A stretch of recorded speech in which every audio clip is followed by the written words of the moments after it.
Welcome to the 10th session on operating system and Linux. I'm Manibhushan D'Souza, and in today's session we are going to discuss about threads. The topic that we are going to cover during this session are an overview of threads, and we will discuss about two different types of threads, namely the user thread and the kernel thread.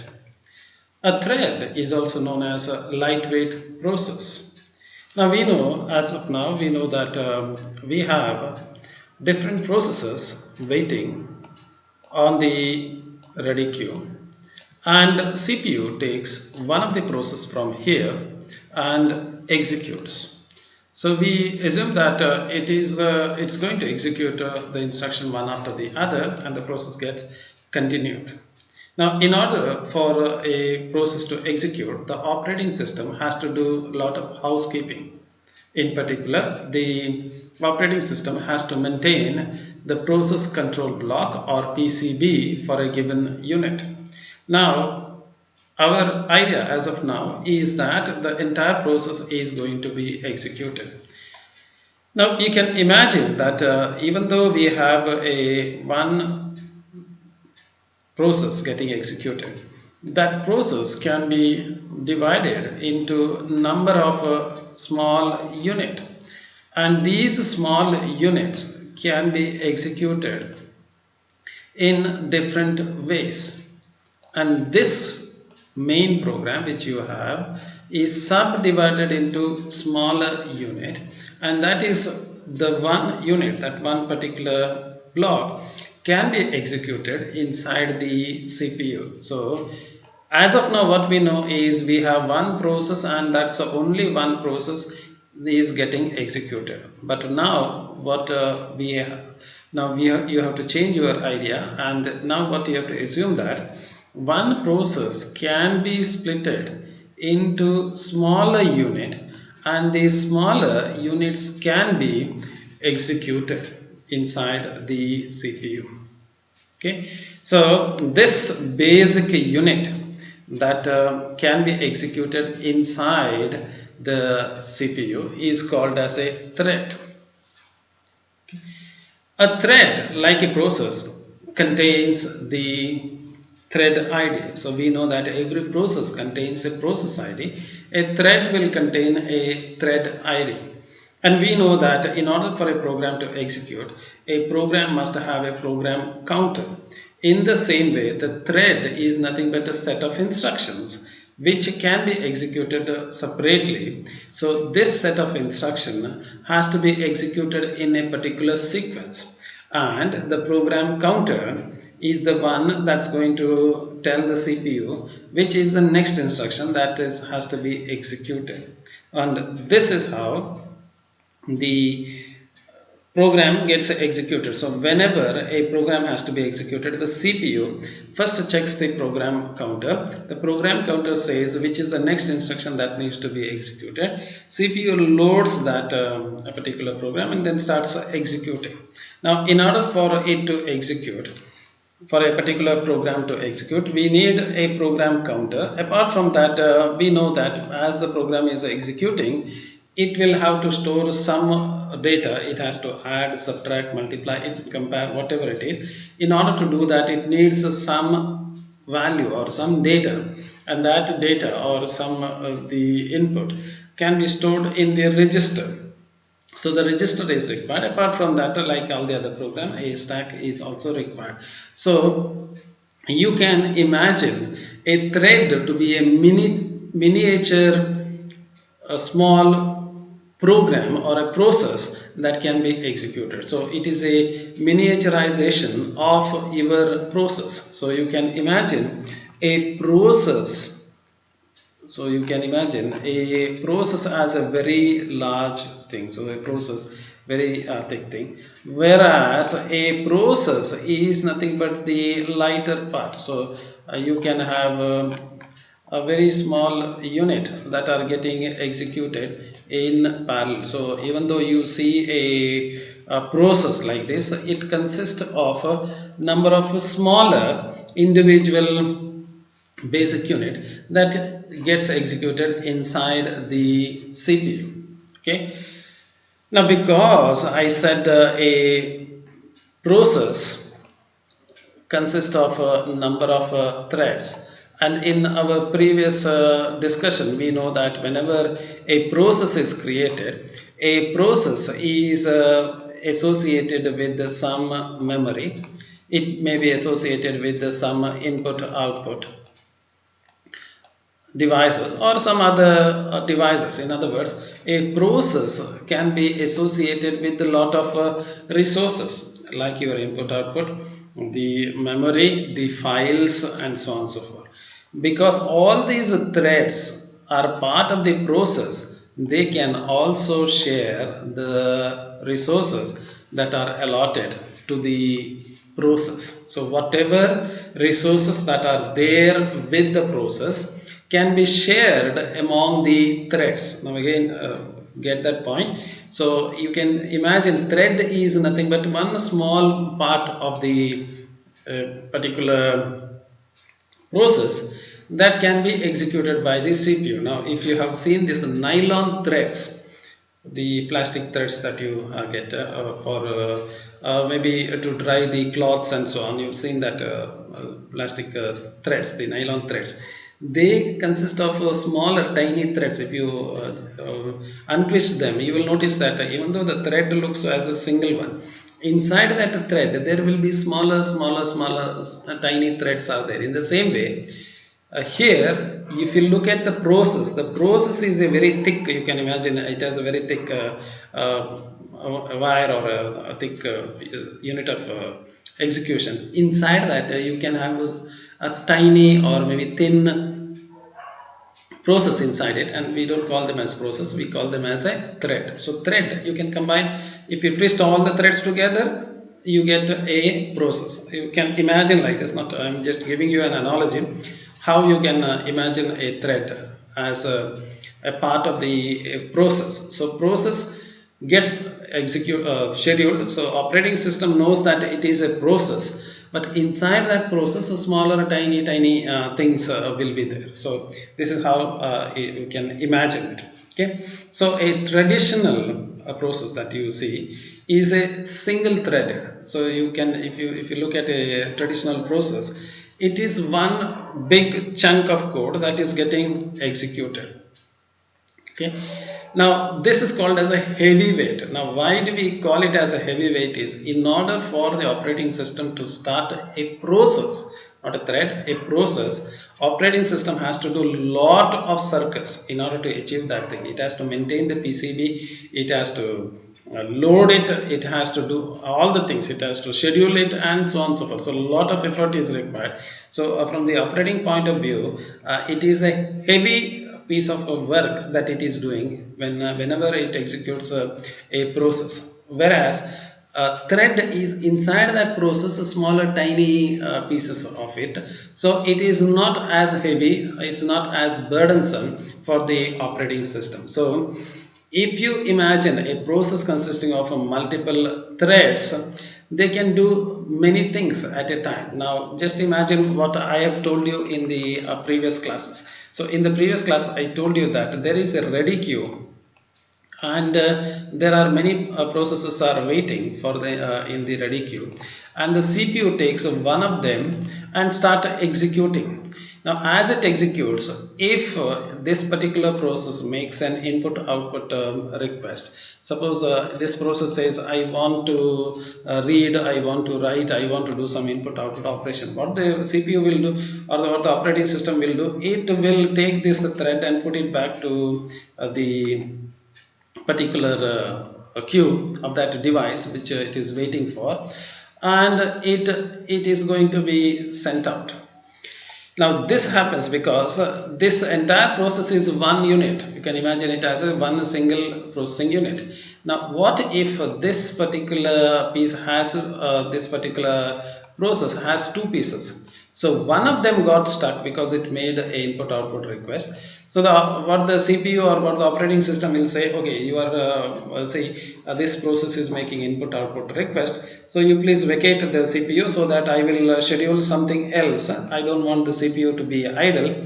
so I will schedule something else. So this process is thrown out and it is put in some other queue, whichever queue you can imagine it has put up there, and then finally it will come back to the ready queue after some time. You've seen this all stories long ago.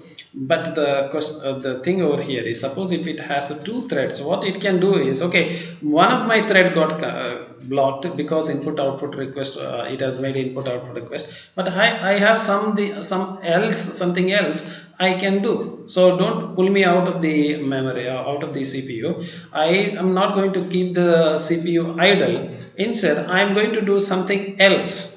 So why a process is sent out of the CPU? Because whenever there is a input output request, the CPU remains idle and we don't want the CPU to be idle. Now in this case, what the process can do is, okay, one of my thread, a small unit, has got stuck with the input output operation, but I have other threads that I can execute it. So more than one task can be done. So instead of simply wasting time waiting for the input output, other thing can be done. So when you are doing other thing, naturally you can do more than one task. So this is how you can imagine a single threaded and a multi-threaded processor. So for any program to work, you must understand a few things.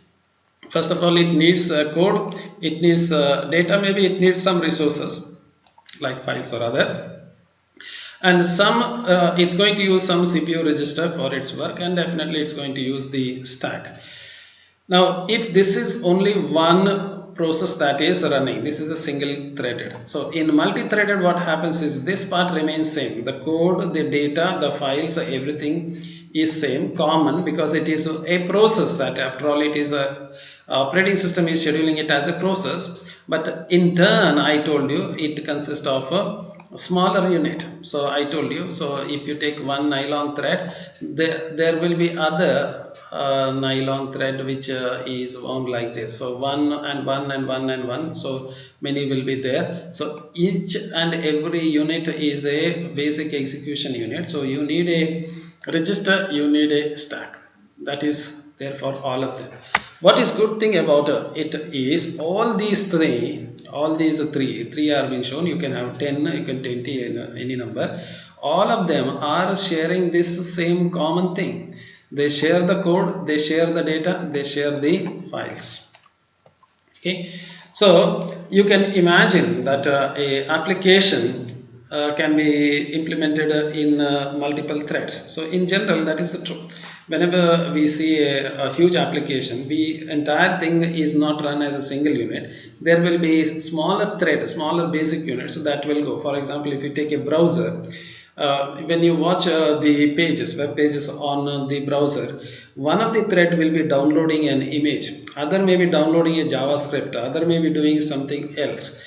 So when something one thread is performing one thing, if one of the thread got stuck in the input output operation, the other thread will be able to perform something else. So as a whole, your application is doing more than one thing at a time parallelly, smaller tiny things, you know very well.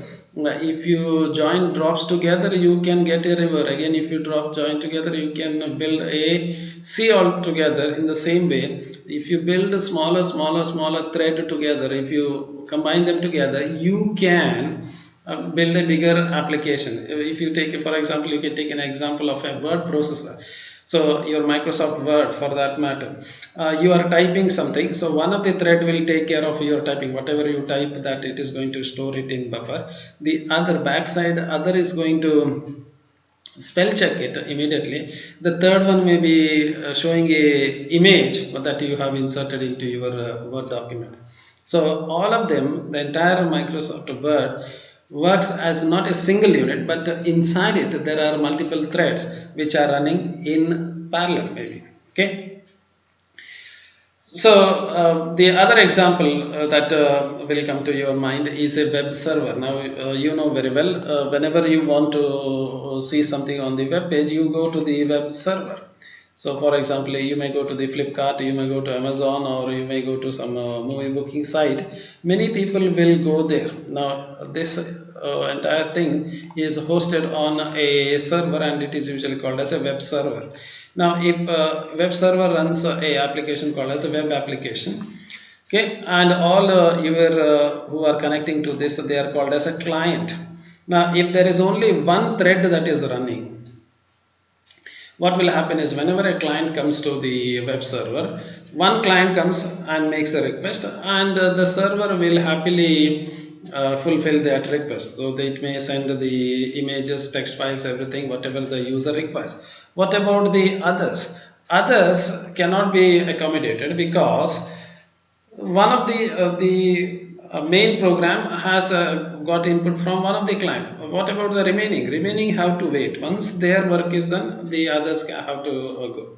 So in this case what will happen is this is not a scalable application and people have to wait for a longer time. What is the alternative for that? Alternative is you can have per user, you can have a separate process. So what do I mean by saying that is inside the, so you have one instance of the server. Whenever one user comes in, you create a instance, you start a new program of the web server. Second user comes, you start the next instance of your web server. Third user comes, you start the next instance. So if you really didn't get it, so sometimes you open many Microsoft Word document. Okay, for every time you start Microsoft Word, just imagine it is not the case. One process has started, MS Word 1 process. Next time if you start the next open the next document, second Microsoft Word document opens. Third, if you take third Microsoft Word document opens. So you may say that, okay, so what, it's a good thing, no? But starting the entire process is a heavy weight. You need to spend create not you, the operating system has to create a program control block. It has to create a code block, data block, a stack, and so on. Everything has to be given, and this is going to definitely degrade the performance of new system. And you know very well, if you start Paint, if you start Chrome, if you start Firefox, if you start too many applications, what happens is your system performance slowly decreases. That is because it will run out of the memory, and starting a process requires a huge effort from the operating system. So this is a huge overhead. Okay, so instead of that, what you can do is the entire web server can be, even though there is a web server, so one instance of it running, one process is running. Whenever a client comes, so you start one thread. Next client comes, you start the next thread. Third client comes, you start the third thread. So per user, you create one thread. Remember, thread is a lightweight. It does not require as much of resources as that of a process. It does definitely, it takes some effort, some resources are required, but it is not heavy as that of a starting a full process as such. So this way the performance of your applications can be increased. Okay, so every thread can listen to a client and fulfill their request. That way you have only one instance of the web server running, but internally it is able to split into multiple threads and execute it. One other place where we use threads heavily is in remote procedure call, also called as RPC. Now in RPC what you do is you have two processes, and two processes communicate with each other by calling a function. So how you call a function? For example, if you want to find a square root, you say sqrt, and you call this sqrt of 16. Now this sqrt is called on your process. Now imagine somebody else is making a request for sqrt on your program. So this request is coming from the remote place. So somebody else is making the same request, sqrt, like a function. They'll say what is the sqrt, but that function is called from a different process on your process. That is called as a remote procedure call. You call the procedure which is there on other process. The other process may be there on the same machine, or it may be there on the different machine which is there on a different network altogether. Still you will be able to do that.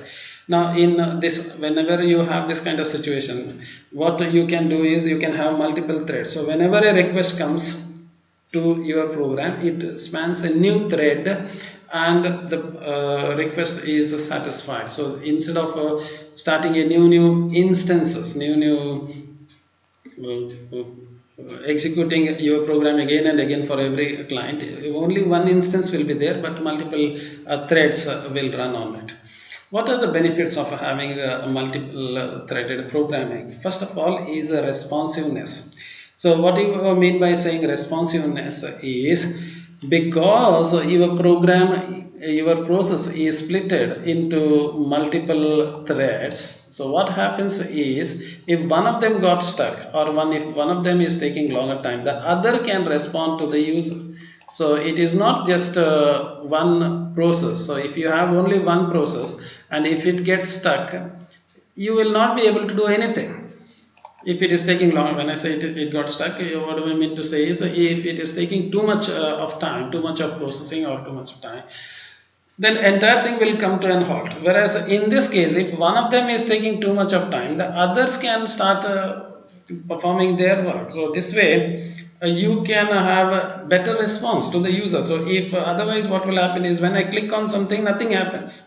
So sometime in the web pages, and so it happens, you click on something, okay, but nothing happens, because it is not responding it. If it is a multiple threaded thing, what will happen is, if one of them is not functioning, the other thread can perform it. So this way, there will be if you have interactive application, the response of the application is much better than a uniprocess or a single threaded application. The other one is the resource sharing. I've already told you, a thread can share the resources. So if you look at this particular image, if I go back, so you notice that the thread is able to share the open files, the code, and the data of the main process. So all of them are able to access this. So this way, you can have, let me come back to the place where I have stopped. So thread can share the memory as well as the resource of the program, and sharing is within the process. So you don't need to, the operating system need to know this thing, and operating system don't have to bother about it. So otherwise, if you are sharing it, the security and all these issues will come into picture. So it is within the process, and entire thing is happening, so which is much easier to share the resource. Next one is the economy. Okay. Economy is I already told you. What happens is, if you have two processes, if you have two processors, separate processor, switching between one process and the other is very costly. And also, starting a new process means you have to have a PCB, you have to have a code block, a data, a stack, everything is required for all the process. Whereas in case of a thread, only one time you create it, and the other threads within it will start sharing it. So this is economy. Okay, you are not wasting too much of memory in creating a new process, creating a new program control block, that is PCB, stack, and so on and so forth. So this is much easier. Also, because the operating system is not spending too much of effort in allocating resources, you can quickly create the process, and also it is easy to switch between one thread to the other, because thread is internally maintained. The operating system doesn't have to put extra effort. Next one is the utilization. Suppose if you have multiple processors, what I mean by saying is, if your system has many microprocessor or CPUs, then the threads of a given application. So if you have a application, one thread can simultaneously run on one processors. Okay. Now, if you have studied about the Intel i3, i5, and they are doing something called as hyper threading. Okay, hyper threading is one different concept altogether. But if you buy today, if you buy any machine for that matter, you get 2 cores, 4 cores, and so on and so forth. Many cores inside a single chip altogether. So if you have multiple threaded application, what it can do is, it can perform on many of the processing unit. So your program will execute much faster, and it can make use of all the processor. Otherwise, all the even though you have 8 cores in your machine, that is 8 core CPU, if you have, not all the cores are put into action. So this way, by executing the process in by threads in parallel, you can increase the concurrency. Okay, and switching between the thread is much faster, as I've told you. Now let's look at two types of threads. There are two types of threads are there. One is called as a user thread, the other one is called as the kernel thread. So user thread runs at a user level and kernel thread runs at a kernel level. Okay. So if you, as I've told you before, if you look at the operating system, the core of the operating system is called as the kernel, okay, which is a privileged place, okay, above the kernel. So these are all operating system routines which are essential, which are necessary for the program to execute. On top of it is the place where, as a user, you will be running your program. So the user threads are created here, not inside the kernel. So you are creating the thread. So how do you create a thread is sometimes the operating system itself will provide the library, or programming language may provide the library. So you create the thread using the thread libraries. So these libraries allow you to create the thread, schedule them, manage them, and do everything. But all these things are done at the user level, not at the kernel level. So user is aware, kernel is not doing anything. So kernel runs them as a single thread. Even though you have multiple threads over here, for the kernel it is one single thread. Okay, this is you can get the libraries like pthread in POSIX, or cthread in Mac, and so on and so forth. Now one thing you must understand, when I told you that you can create multiple threads using the programming language, you have a programming language called as Java. I don't know whether all of you are aware of it. So in Java, you can create threads. But remember, Java, if you create a thread in Java, it is not a user thread. The reason is Java does not run directly on the operating system. Java creates its own virtual environment, that is called as JVM, Java Virtual Machine. It creates a virtual machine, and inside that, it runs all your parallel or threads. So don't get confused. If at all you know Java, if you don't know Java, forget it. That's not a concern, but you must understand that thing. Okay, now what is the problem with the user threads is kernel is not aware of these things, and because the kernel is not aware of this thing, generally you can quickly create this thread and use it. So managing these threads are much faster. So if you tell it with the kernel, you'll it is a lot of things. It's like if you have some issues, and if you are able to solve among your friends, it is much faster and much easier. You don't need to put in any effort. But if you have to tell the teacher, tell the principal, tell your parents, it is going to be solved, but it is going to take some time, and you have to be a bit careful in managing those issues. So similarly, kernel is the core. The core is not aware. You create it on the user space and then use it. So it is much faster to do it. What is the drawback? As I have already told you, kernel is running on a single thread. Even though you do lot of threads here, for the kernel you say that there is only one thread.